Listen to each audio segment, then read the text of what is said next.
Hello and welcome to the Pearls of Wisdom podcast. Now, my guest today is a very, very special person. He means an awful lot to me. Basically, he's helped change my life for the better in so many wonderful ways.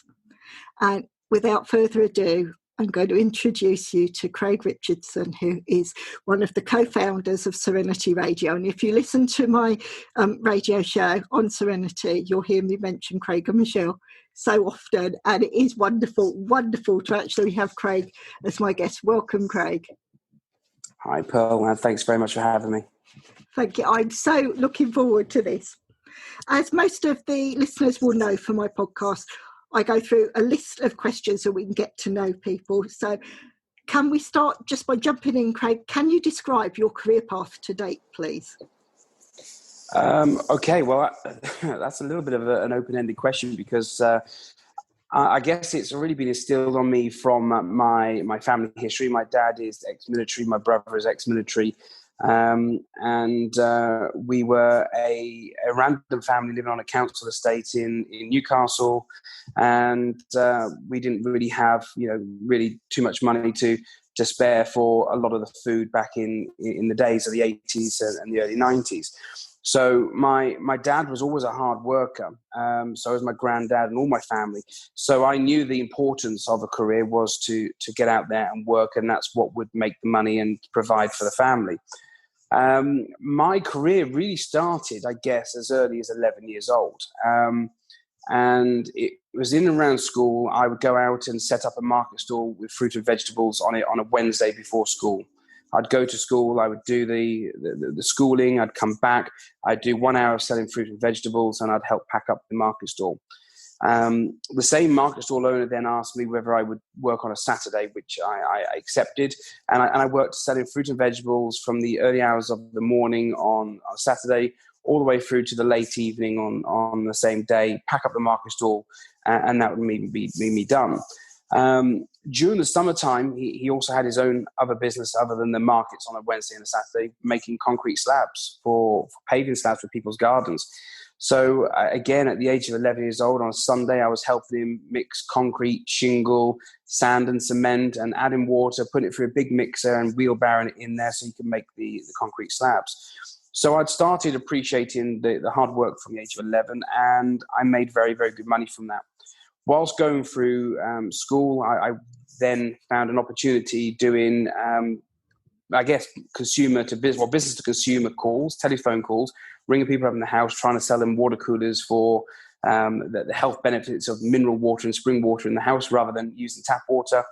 And I did that a couple of evenings a week towards the end of my age 15, 16. And then I went full time with them, and I honestly thought that this was going to be a job for life. I'd gone up through, skipping forward a few years.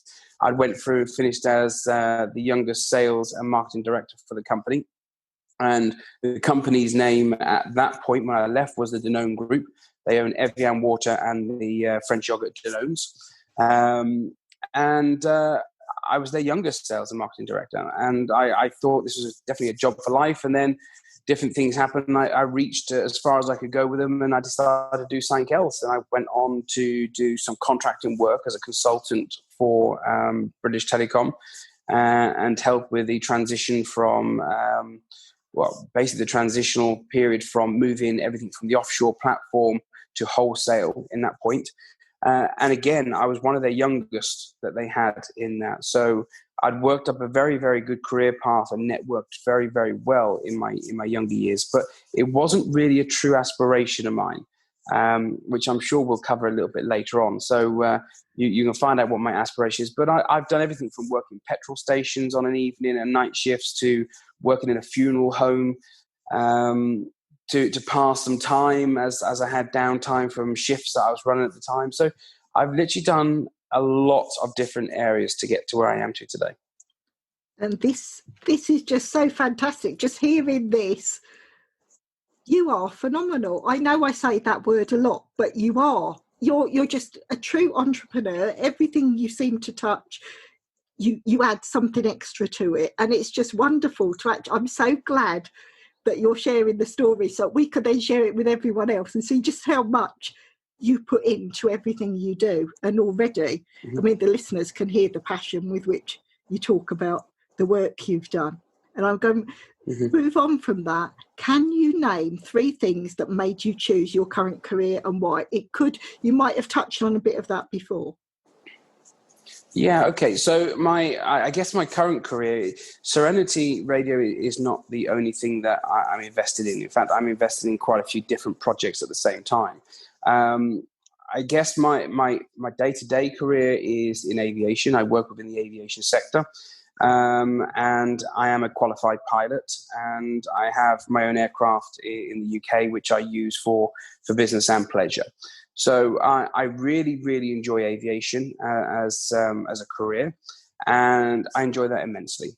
But I'm not just encapsulated into one thing. I think for me, my brain is always active. I mean, I have to go to bed with a pack of Post-it notes because I'll wake up at 2:00 in the morning to go to the toilet, and I have this brainwave.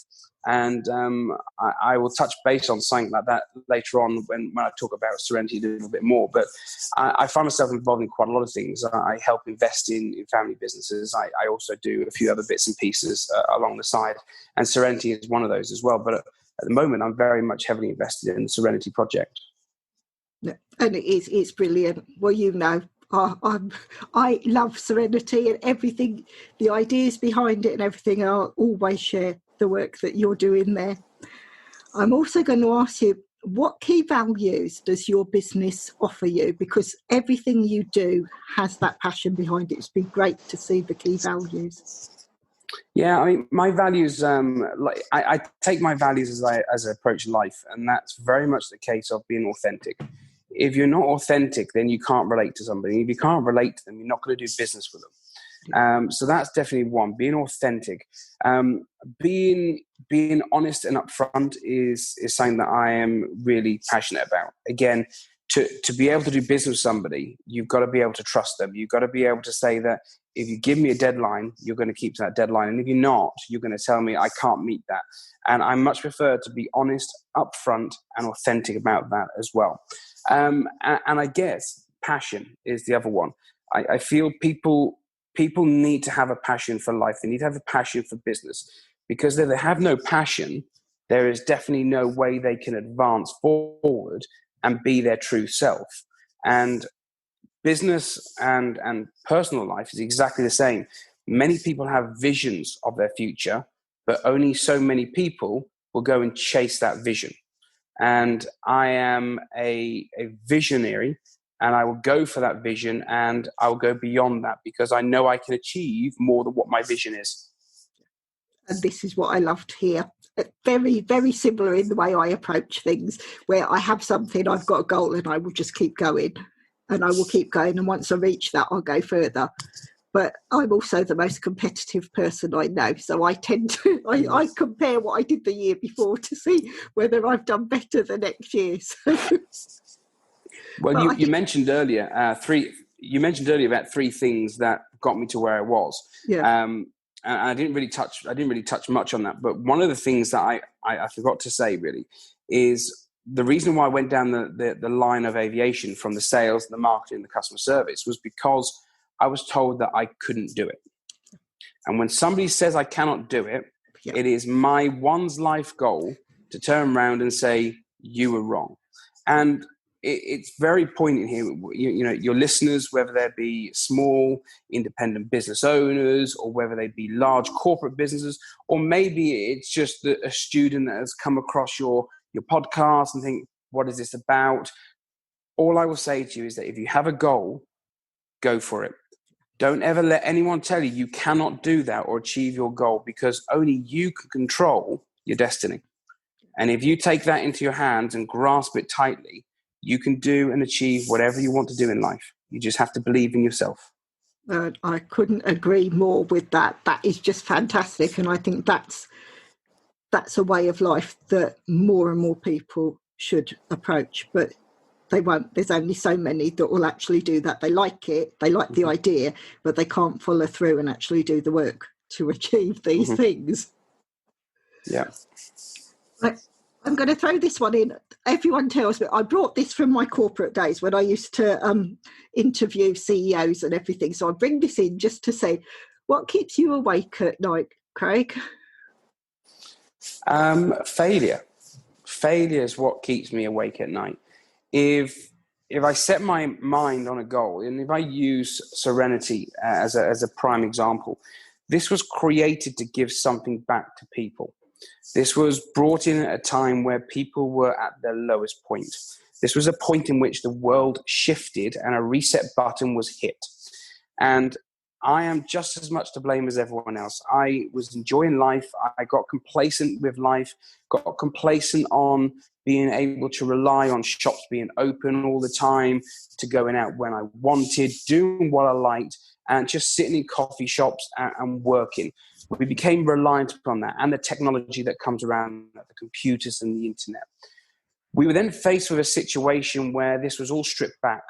You know, we couldn't leave the house without a valid reason. You weren't allowed to do this. You weren't allowed to do that. This shop was closed. That shop was closed. And you realize that most of it really did not matter anyway. You don't need a coffee shop. You don't need a pub or a bar or a restaurant. You have everything you have in your own house. And life, as we knew it, was reset. So we brought Serenity Radio on for this reason, to say that everything's been reset now. Now let's start focusing on you and focusing on your well-being. And I guess it's such a big project. There's such a big message to be made, such a big message to push out there to everyone, not just in the UK, but we're licensed in 46, 47 countries now. So we are pushing out worldwide. So you've got an in-house team of 4 people that are purely trying to push a message to the world.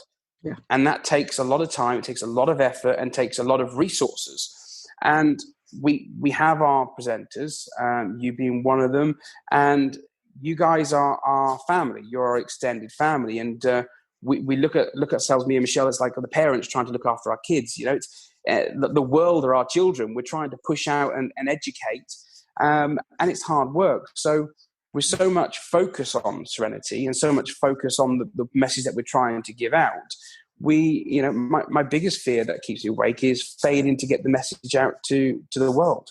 But if I could just make one person change their outlook in life, or they listen to one of our shows and they've changed a part of their life, then surely making one person change their life or have a different opinion on it, surely we've achieved what we want. Yeah. But I won't stop until we've got world domination.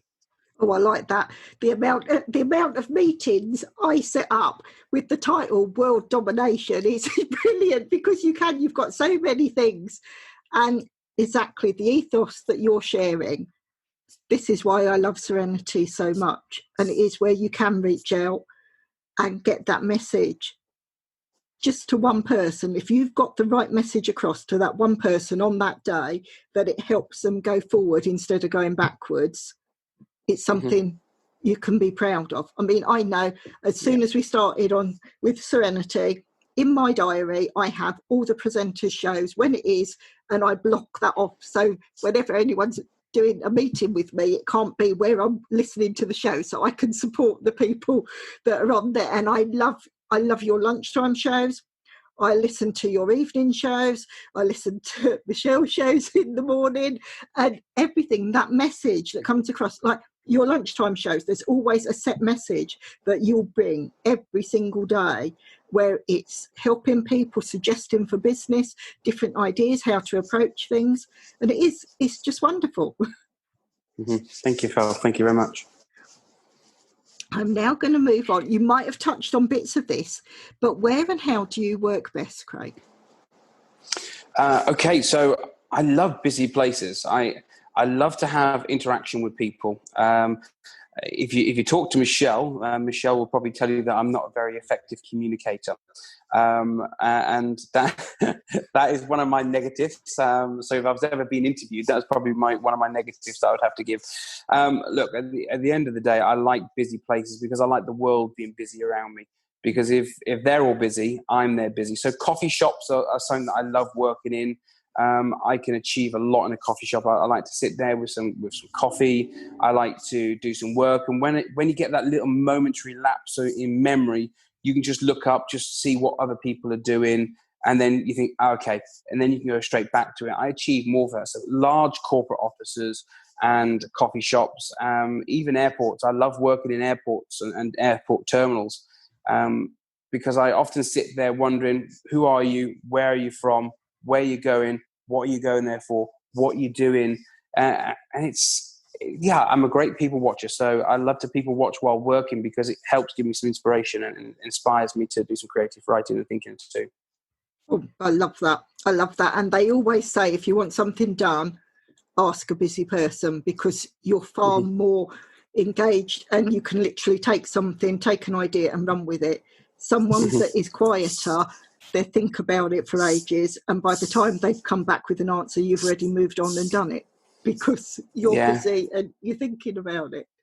So yes, I think you need to speak. I think you need to speak to Michelle, because I remember a few weeks back, I woke up at like 2:00 in the morning. I came up with an idea for the Serenity platform. I wrote about 12 Post-it notes, and I thought, okay, I'll go to sleep now. And about an hour later, I still couldn't sleep at 3:00. So I woke up and I created a whole new website and designed and built an entire website just so that like 8:00 in the same morning.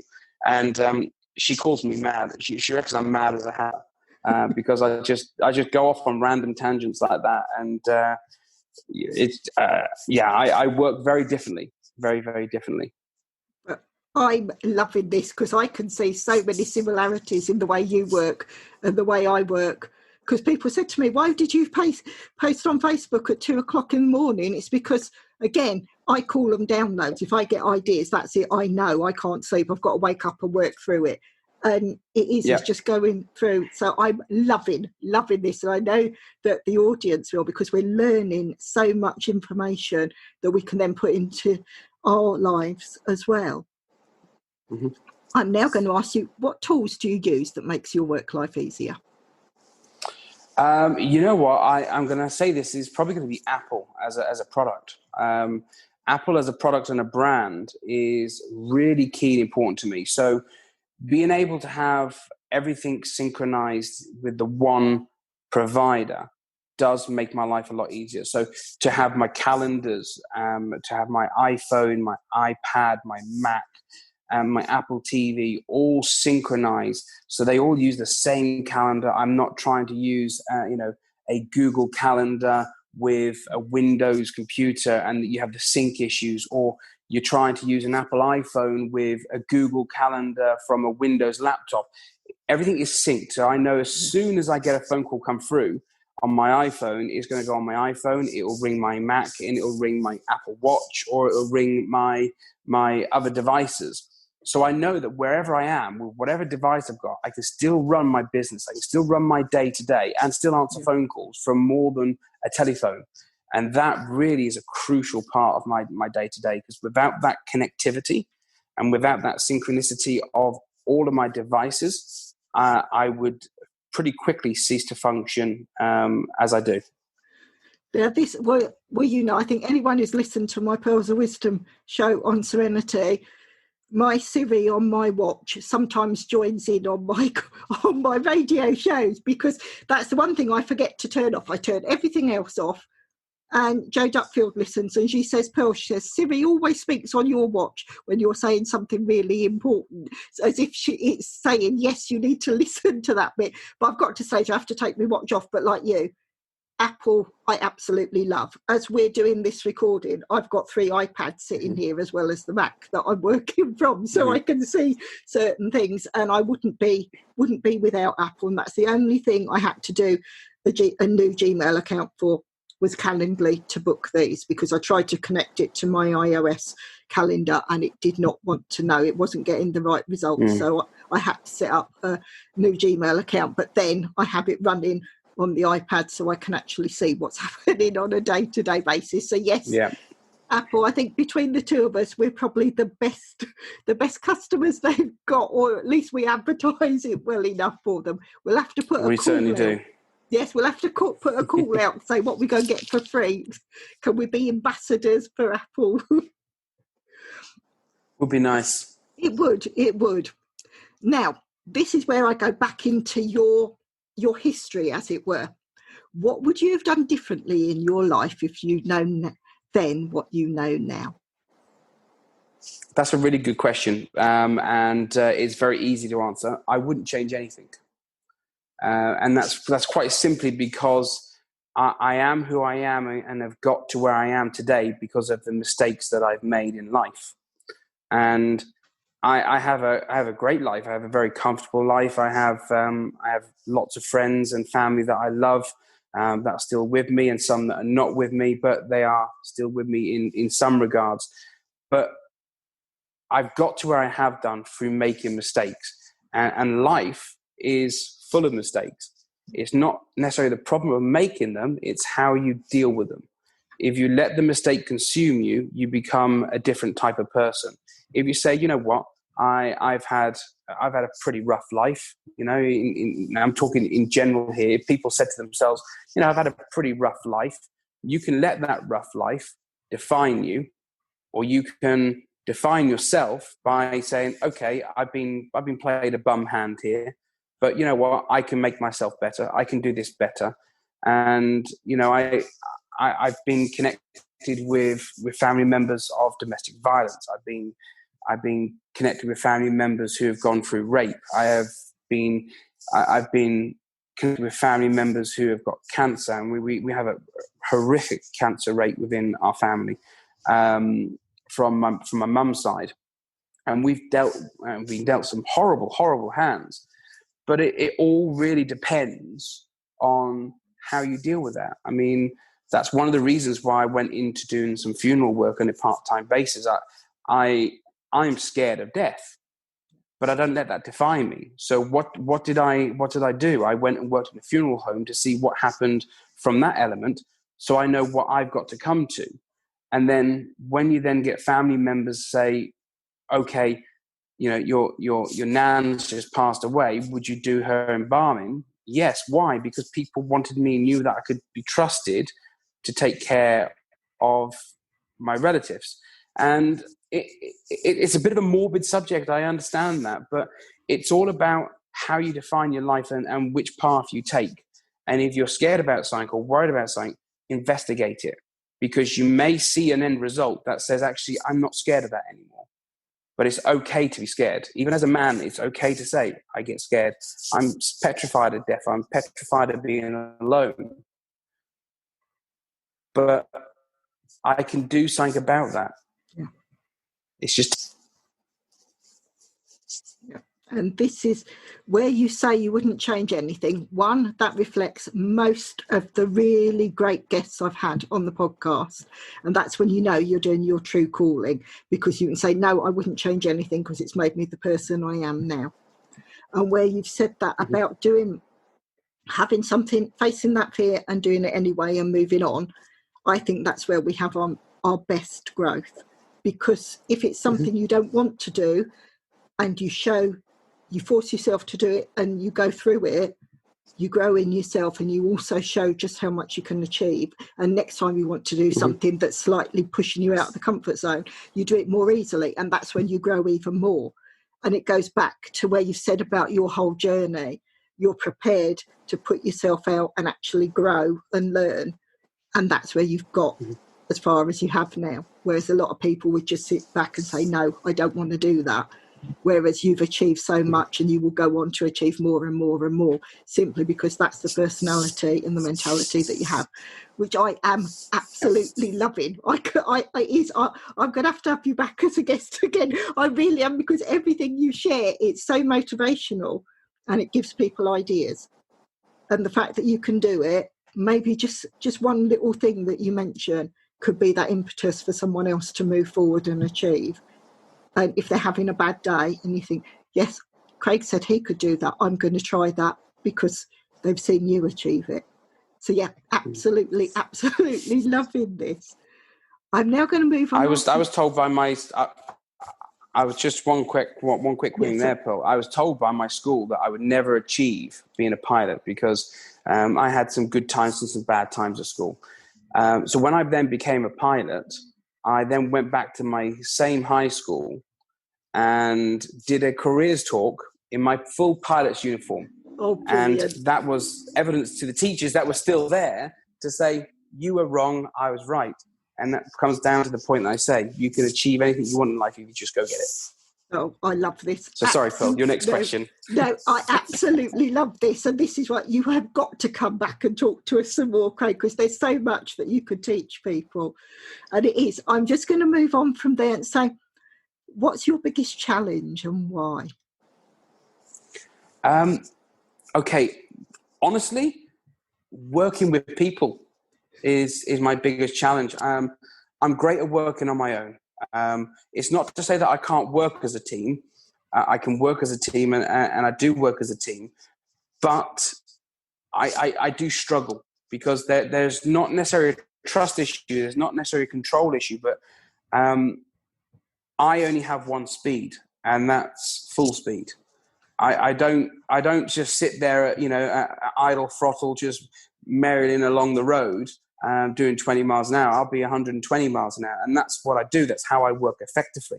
So it's understanding, and it's been more actually since. So being a pilot working in a cockpit environment as a senior captain, you are in control, and your first officer will be sat there and they'll be taking their commands from you, which is fine. But then when you're faced like a situation like me and Michelle, where we're on equal footing, I'm 17 steps ahead of Michelle, and she's further back because she works very differently. And I'm having to learn how to understand how other people work. And in all of my career, I've never really had to think about how somebody else works, because all of my jobs have really been in that point where I'm the one that's either leading it, taking control, or I'm running an area to myself.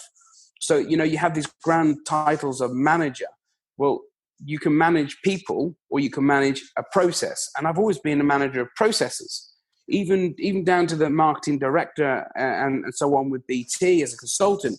There was myself consulting to a board. So I work for myself and do that. With the work that I do for Danone, I started off as being that lonely little telesales person, and I went up through being a manager. But then when you become a manager of people, it's not necessarily looking at the wider picture. It's delegating to your supervisors, the managers below you, to say, you need to report back to me so I understand. And when you have a structure and a process in place, it's very easy to get that feedback that you don't actually have to be involved heavily. Where with Serenity, because it's such a small team, and myself and Michelle and Rob and Joanne are all heavily invested in our own full-time jobs as well as Serenity, we are finding ourselves in 4 different locations. So we have myself in France, we have Joe in Ireland, we have Michelle in London, we have Rob the other side of London. So we're not as if we can meet every day. It's difficult to try and manage and try and work. So on that level, I guess it's trying to understand how to work with people and how other people work. And I'm not very patient with that. So definitely a negative for me.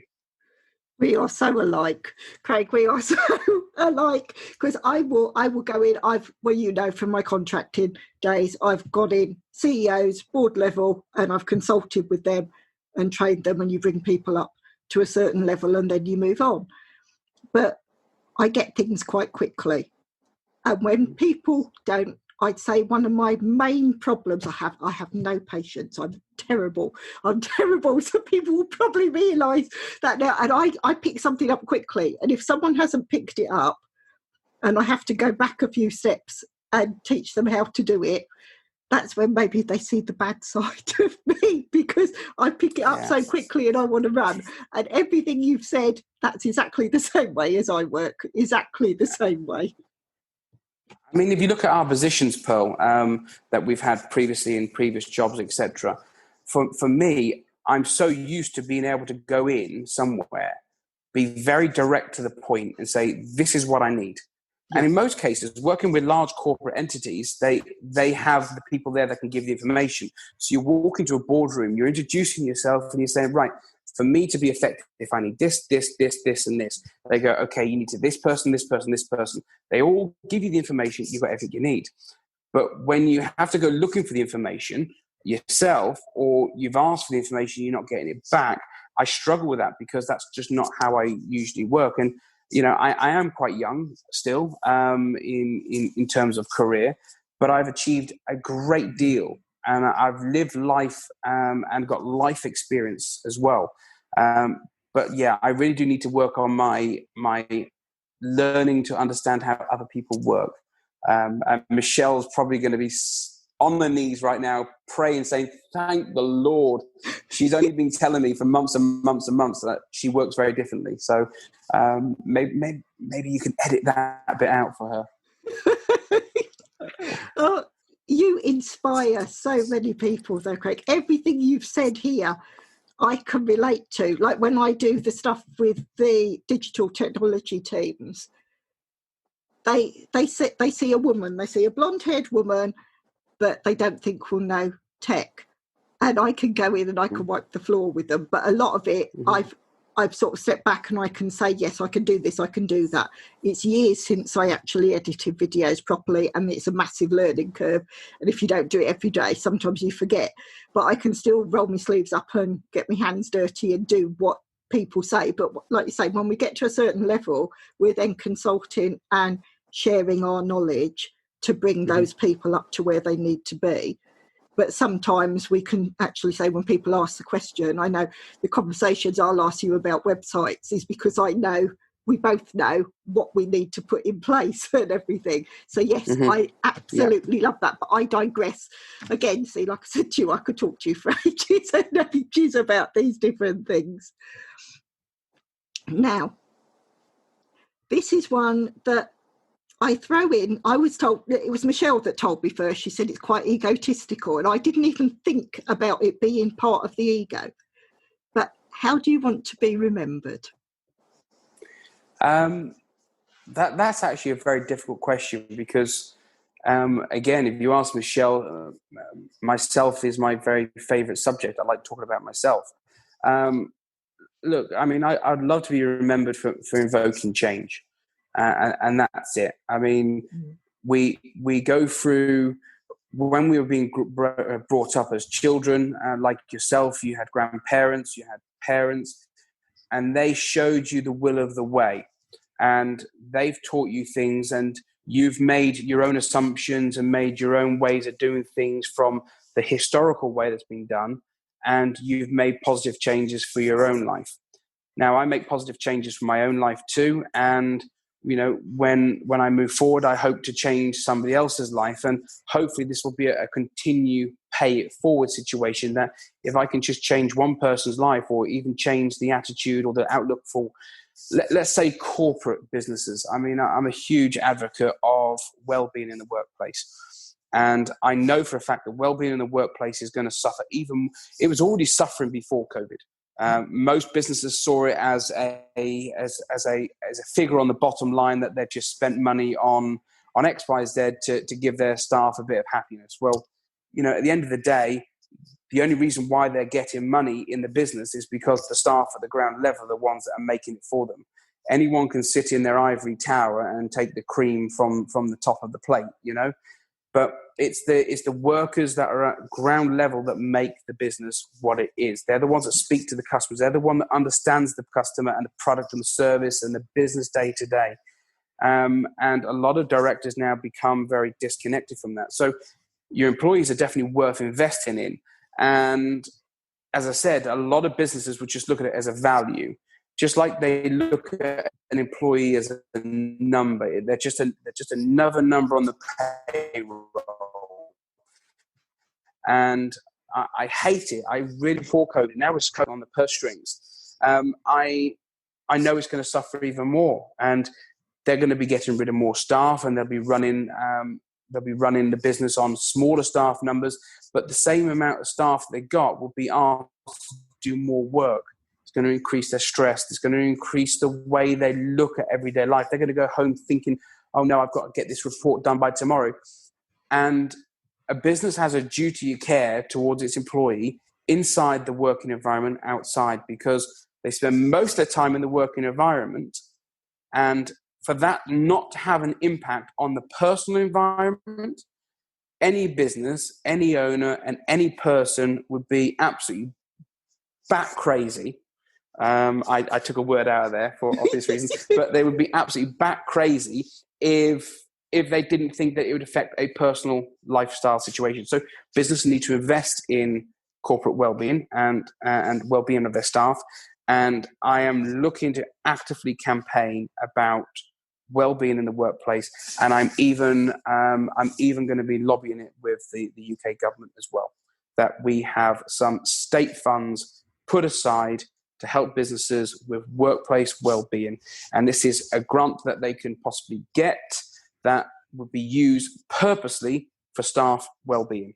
And that is my ultimate campaign and goal here, is to promote corporate well-being. And we all need to be accountable for that, because without it, we're going to be in a very sticky situation 20, 30, 40 years' time.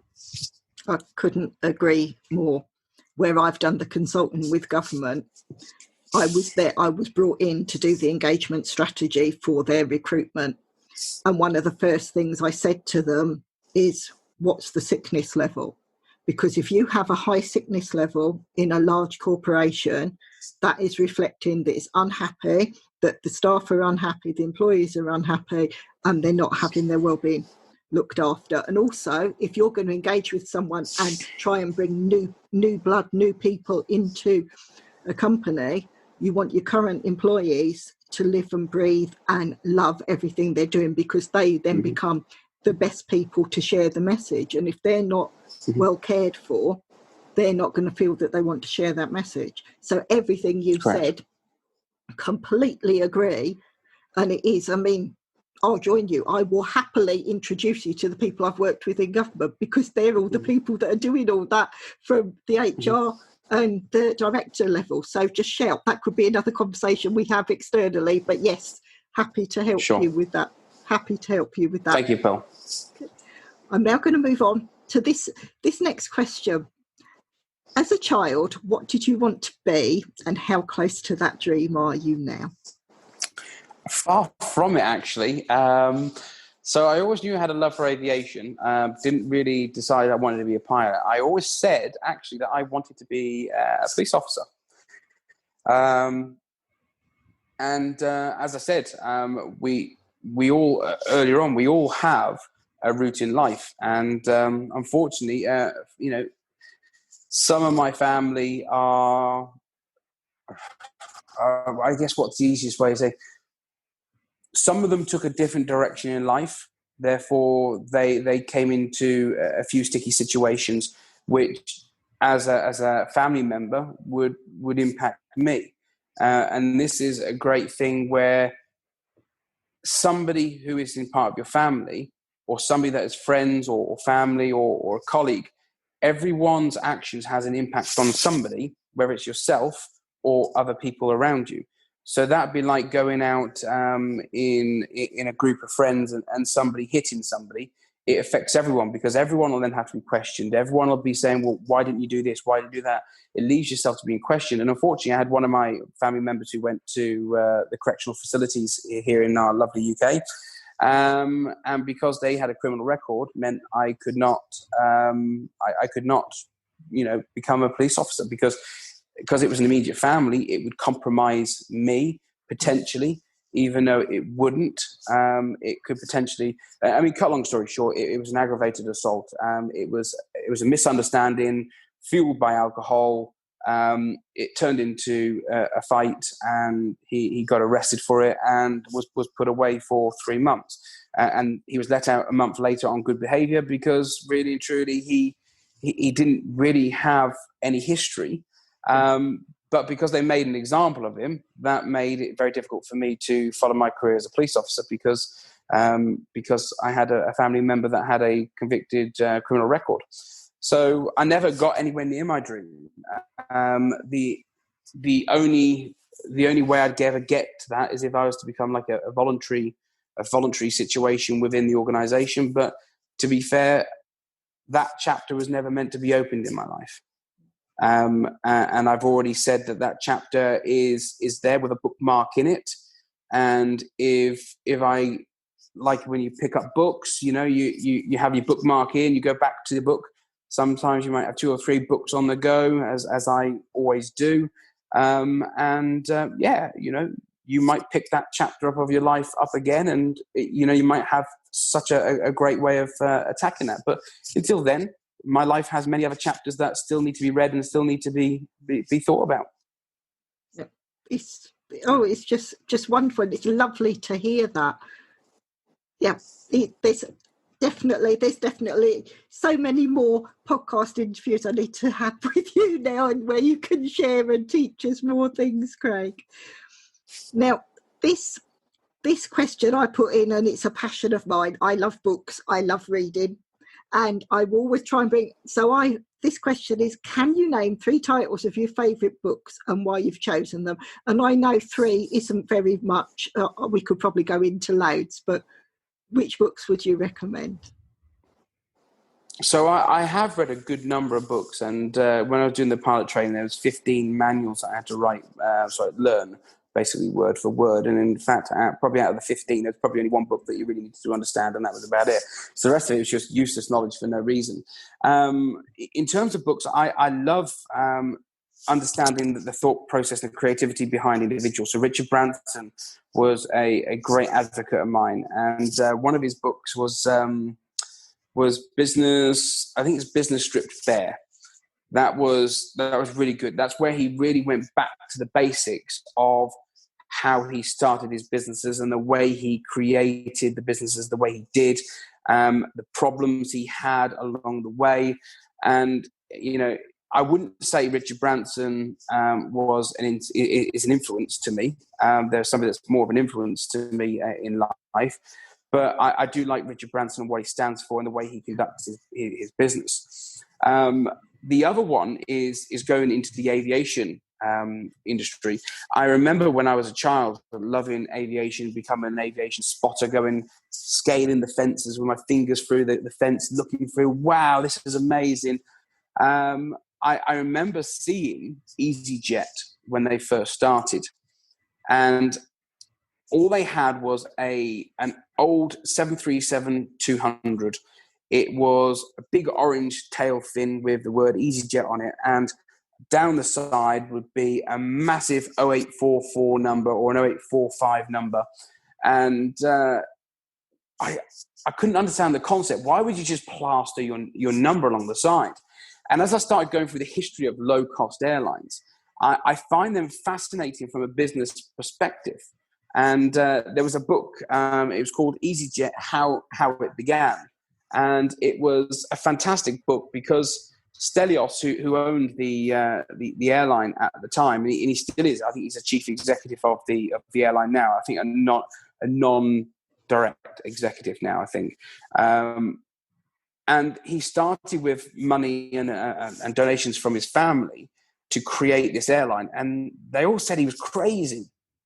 I mean, but let's think it. Stripping back the free peanuts, stripping back the free drinks, using the overhead lockers for space for advertising, to the back seats of the headrests to advertise, to have your in-flight magazine all about advertising. He took something very, very, very lucrative and made it very, very successful. And the brand as the EasyJet brand, or the Easy brand, obviously you have the Easy Hotels, Easy transfers, etc. It really does work exceptionally well. And I followed the low-cost industry very well, from Buzz through to EasyJet, through to the Virgin Reds, all the way through to the Ryanairs. And they have a really good business motto. And I love that book and learning about it. And I wish some of the other low-cost airlines would create books and write books so that we can understand their ethos, because it's such a magnificent way of doing it. And the other one is Earth and Space. I'm a great lover of space and the stars and our solar system. And I'm a great believer that we are not the only ones that are out there. I'm not saying there's aliens. I'm not saying there's UFOs flying about. But what I'm saying is I cannot see in our solar system that we can be the only living source. It's got to be impossible. And you then have our solar system that goes beyond ours. And I can't help but think that there must be another situation where there must be another planet somewhere that houses inhabitants that we just don't know about. And they're asking the same questions in sense of, are we the only ones? And we're not. We can't be. But I love the mystery around it. So I like reading, Earth and space, so I can try and understand a little bit more about our solar system, a little bit more about our world, our planet, our celestial world. So yeah, a little bit of a huge mix there, actually. But they're just things that I only read what I'm interested in. This is brilliant. And there's, yes, certain things like what you say about Richard Branson, totally agree. When I set up my first company, I wrote to Richard Branson to see if he'd invest. And he always dictates personally what the response was. And he came back, it's when he first went into the space travel, when they were looking at that. And he said, love my idea. He gave me all the best wishes in the world, but he was working on the space travel. But it just meant so much to me that he took time out to everyone that reached out to him and actually answer. And again, with the travel, when I do the commute back and forth from the Midlands to London, I'll always use the Virgin trains. And I was so disappointed when they lost the franchise, because I'd sit there, this is me being a bit of a snob maybe, I'd sit in first class, I'd know all the staff, they talk to me every day, and I used to promote everything through my Twitter account if there was something for Virgin. So yes, everything you're saying there, completely agree, and I love it. And the whole idea about the marketing ethos, you and I as communicators understand where you put a message so that people will see it and how many times they need to see something for it to actually instill in your brain to know to go forward. But everything you've said and the whole idea of there being life elsewhere, completely agree with everything you've said there. So there's a couple of books I'm going to have to put on my list, so I will be adding to that. So definitely, but yes, absolutely love that. I'm now going to move on to this, and I think you've touched on it slightly earlier. Who would you say are your key influencers and why, Craig? Okay, so yeah, I haven't touched on it actually. I would say my key influence. There's only one person that's influenced me in my life, and I'm very specific in the way I do things in life. In fact, as a whole, I'm very specific. So I do things the way I do things because I'm comfortable with the way I do them. I will only do things that I want to do because I want to do them, not because somebody tells me to do them. And when people tell me I can't do it, I'll then prove them wrong. And I remember I had the great pleasure of spending about 6 hours with John Travolta personally on a one-to-one. And I remember that the conversations were so diverse. There was John Travolta, there was his son Jet at that time, and we were sat on his 707 aircraft, the Jet Clipper, and it's N707JT is the registration for those of you who are interested in your planes. And I remember sitting on the plane for 6 hours when he was on a layover.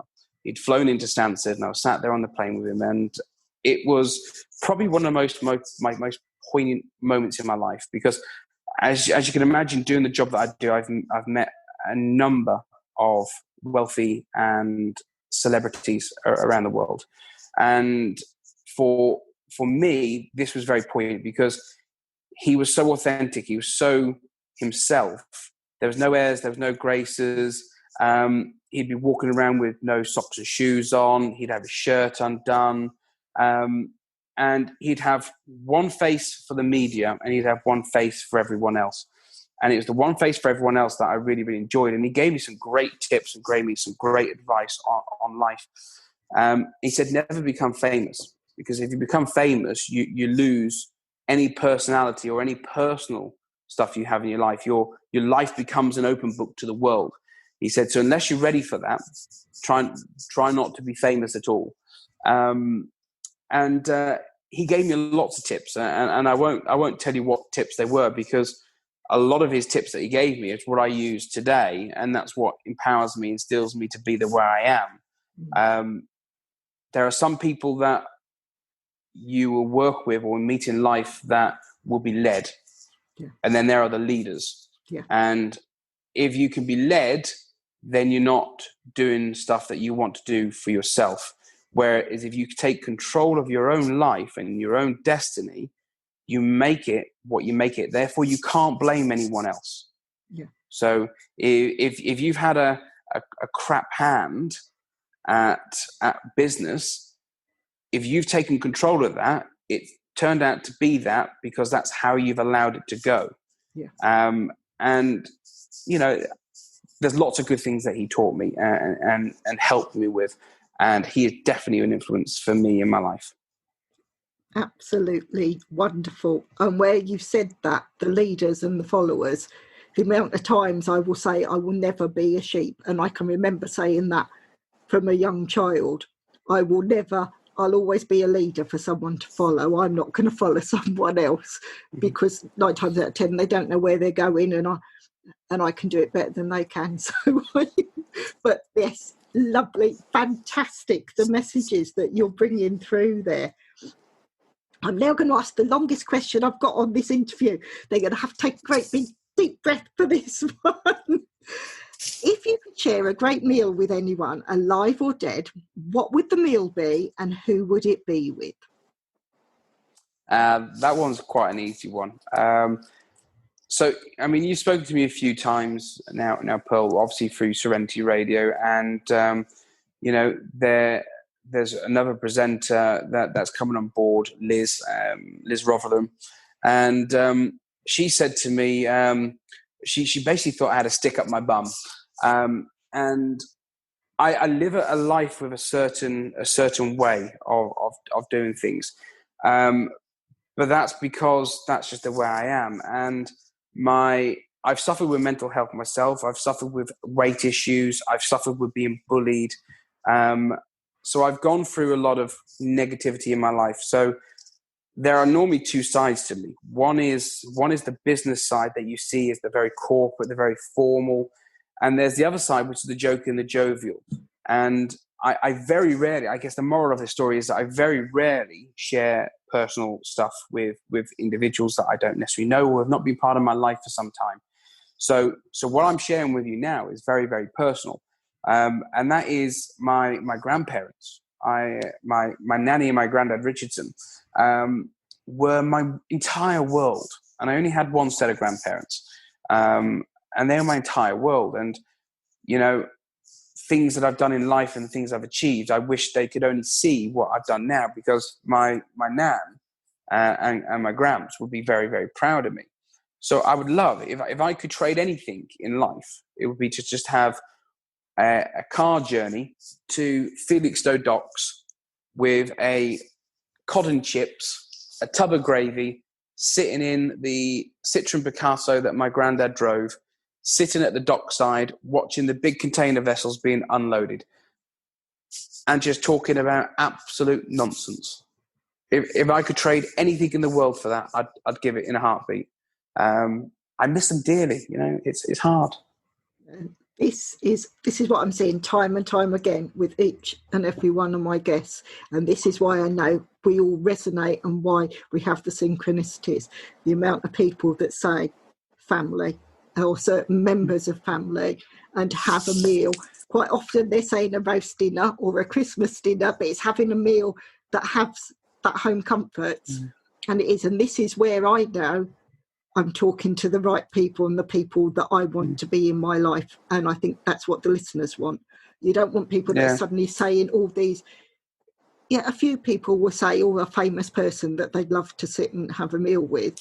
But if you know you want to be with your family, that shows just how much care and support and love that there is with that person. And that's where it just, again, you're just confirming just how special you are and how it's great to have you on as a guest, because it's exactly what all the special people in my life say. They all say exactly the same thing, which I'm going to say a massive thank you to you, because it's so special to know that.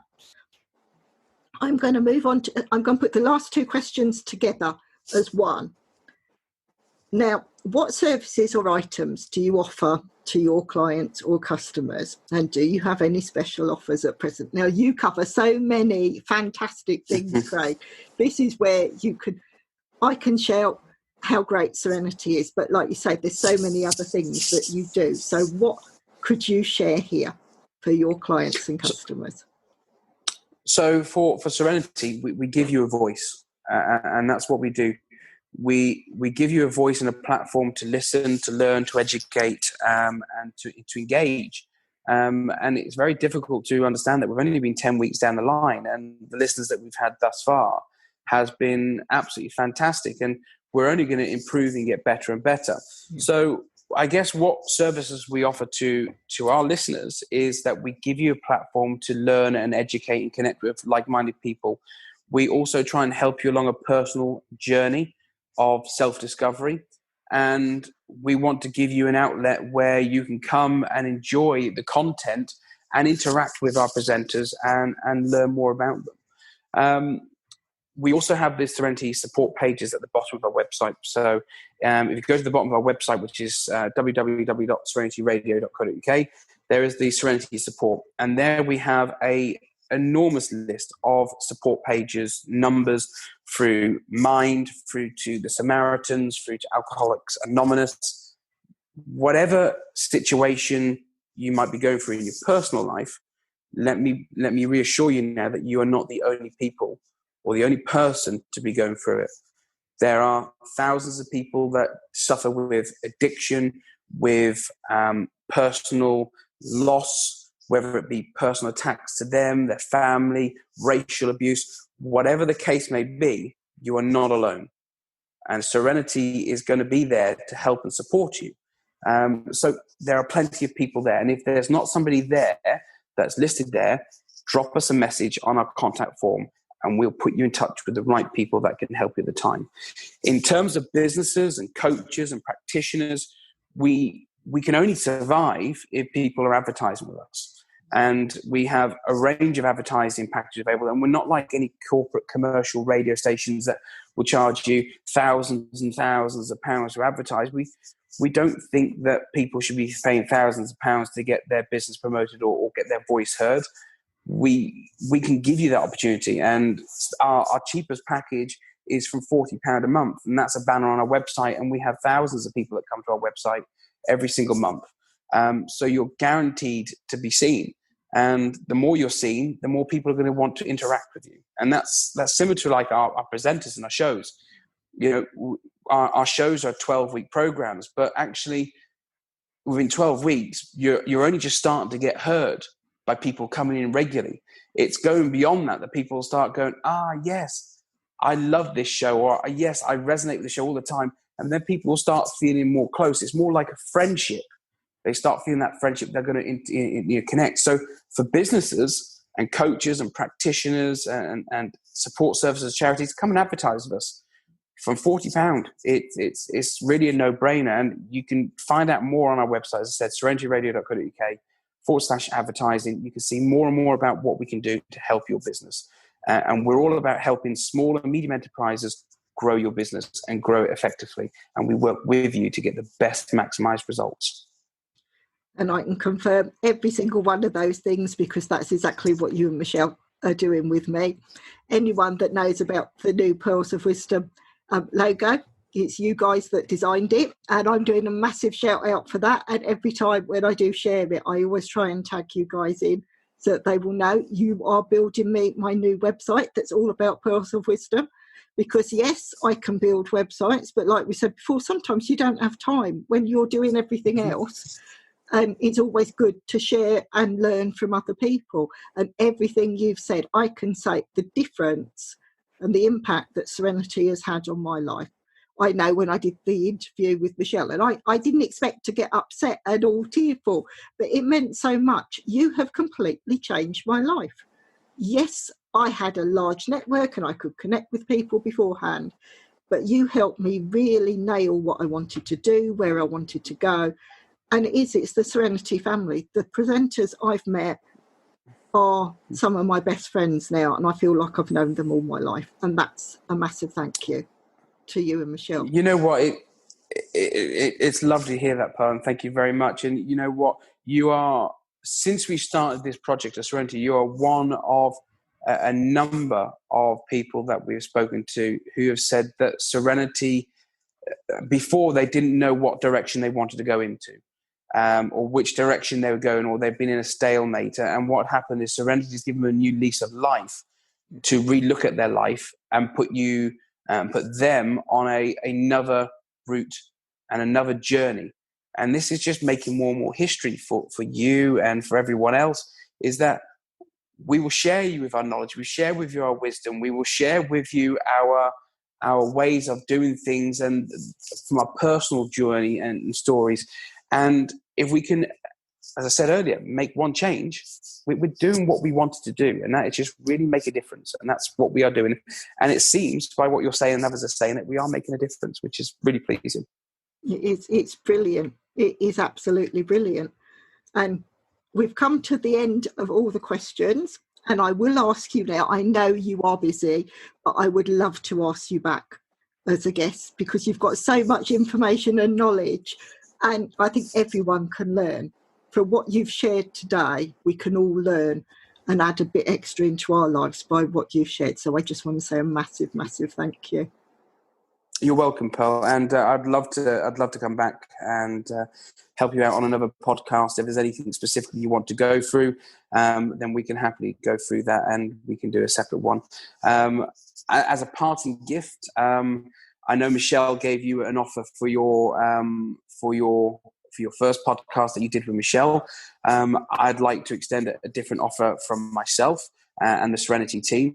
So I guess we have the lovely Pearls of Wisdom retreat coming up, which we are obviously sponsors of, and you can see all about the sponsorship on our website. So, we've got banners. You can hear the advert for the Pearls of Wisdom retreats on our radio station and on our blog page. So I guess what we'll do is we will anybody who purchases a ticket from the Serenity Radio website. So you can go to serenityradio.co.uk and learn more and buy your tickets from the Serenity Radio. What we'll do is we'll do a unique package to all of those that purchase, that if they want to have their business advertised on the radio, we will create them an advert for the radio station live for free.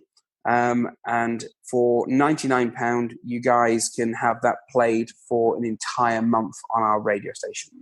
And for those of you who look at our website, you will see that's a good couple of £100 saving right there. Oh, that is. But that's only open to people that buy tickets from the Serenity Radio website for the Pearls of Wisdom retreats.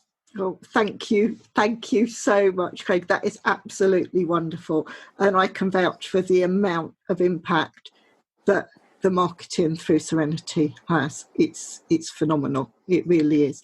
Thank you so much. You're more than welcome, Pearl. Thank you.